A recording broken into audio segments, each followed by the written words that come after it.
વર્ષો પછી ગામડે આવ્યો છું અને આ ભૂતિયો વડ હજી પણ ડરામણો લાગે છે. માં, તારા વગર તો આ ઘર પણ સાવ સૂનું લાગે છે. તું ફરી મને ક્યારે મળીશ?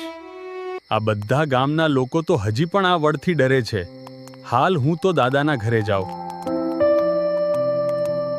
આવ બેટા, આટલા વર્ષોથી તું આવ્યો છે, કેમ ગભરાયેલો છે? હું આજે તે વડ પાસેથી આવતો હતો તો બધા લોકો ડરેલા હતા. મને આ ભૂતિયા વડ વિશે આખી વાત કરો ને. જરૂર બેટા, હું તને તે વડની વાર્તા કહીશ. વર્ષો પહેલા આ ગામમાં એક તાંત્રિક સ્ત્રી રહેતી હતી જે પોતાની મેલી વિદ્યાથી લોકોનો ભોગ લેતી હતી. હું મારી તાંત્રિક વિધિથી આ ગામને બરબાદ કરી સ્મશાન બનાવી દઈશ. સ્ત્રીના ત્રાસથી કંટાળીને ગામના લોકો ભેગા થાય છે. આપણે આ તાંત્રિક સ્ત્રીનું કંઈક કરવું જ પડશે, નહીતર તે નિર્દોષનો ભોગ લેશે. હું બધાને મારી નાખીશ. હું કોઈને નહીં છોડું. હું અહીં જ રહીશ, અહીં જ રહીશ. પછી બધા ગામના લોકોએ તાંત્રિક સ્ત્રીને વડ સાથે બાંધીને જીવતી સળગાવી દીધી. તે અમને બહુ હેરાન કર્યા છે. અમે તને સળગાવી દઈશું અને તારો નાશ કરી નાખશું. આમ આ ઘટના ઘટવાથી તે તાંત્રિક સ્ત્રીની આત્મા તે વડમાં સમાઈ ગઈ અને ત્યાં જનારા કોઈ પણ માણસનો તે ભોગ લે છે. તો બેટા, આ હતી મેં સાંભળેલી ભૂતિયા વડની વાર્તા, અને તું ઘરે સંભાળીને જજે. સારું દાદા. બેટા, સંભાળીને ઘરે જજે અને પેલા ભૂતિયા વડનું ધ્યાન રાખજે. આ ગામના લોકો અને દાદા પણ કેવા મૂર્ખ છે, ખોટી અંધશ્રદ્ધામાં માને છે. હાલ હું જ વડ પાસે જાઉં. છે કોઈ આ વડલામાં તો મારી સામે આવો.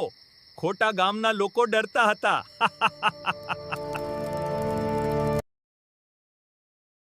અરે આ શું થઈ રહ્યું છે અહીં? મને તો કાંઈ સમજાતું નથી. ઘણા દિવસથી ભૂખી હતી. આજે શિકાર મળી ગયો. બચાવો, બચાવો. કેમ ભાગી રહ્યો છે? હું તો તારી માં છું, તને મળવા આવી છું.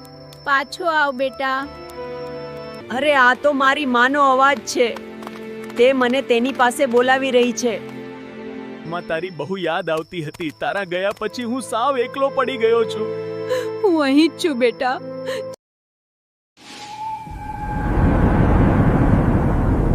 કા ફસાઈ ગયો ને મારી જાળમાં.